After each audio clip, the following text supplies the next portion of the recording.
Ce petit village quadrangulaire, aujourd'hui débordé de toutes parts par l'espace pavillonnaire, a longtemps été seul au milieu des champs.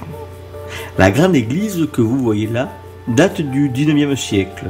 Elle appartient à ce vaste mouvement de reconquête des esprits mené par l'Église sous le Second Empire et qui le déborde largement.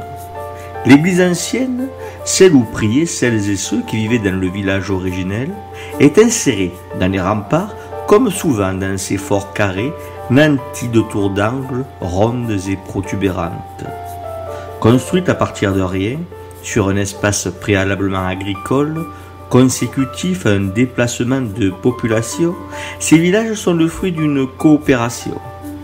Le processus est connu. Ceux qui le peuvent font bourse commune et s'allouent des parcelles à l'intérieur du futur village au prorata de leur investissement initial.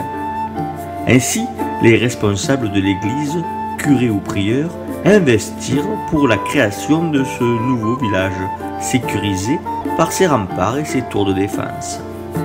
Souvent, comme ici à Saint-Hilaire ou à Saint-Laurent-la-Vernette, où l'église s'appuie sur le rempart, doublant ainsi la fonction de cette portion de muraille. Cela avait pour fonction donc d'économiser quelques cannes carrées de mur. Telle était l'unité de compte des murailles à l'époque. Mais au profit de qui se faisaient ces économies? Était-ce la communauté d'habitants qui se voyait délestée d'une partie de la charge en utilisant un des murs de l'église en tant que muraille? Était-ce plutôt le curé qui, s'appuyant sur la muraille projetée, trouvait là à diminuer le volume de ses dépenses de construction? Nous n'en savons rien faute de documents pour les cas cités. Cela dit, voilà donc que les villageois s'installent dans la plaine et délaissent Saint-Hilaire-le-Vieux, dont il ne reste presque rien aujourd'hui, sinon un pan de mur, du château sans doute, et un morceau d'une tourelle assez déconcertante. Ce mouvement a lieu au milieu du XVe siècle, et il se situe à la fin d'une phase de translation de villages consécutive à la guerre de Cent Ans.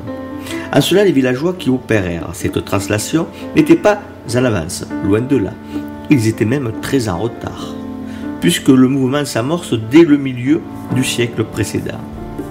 Mais il est fort possible que ces habitants-là aient décidé de descendre de leur hauteur parce que la guerre se terminait, parce qu'ils étaient à l'étroit, là-haut, parce qu'ils avaient une envie de modernité.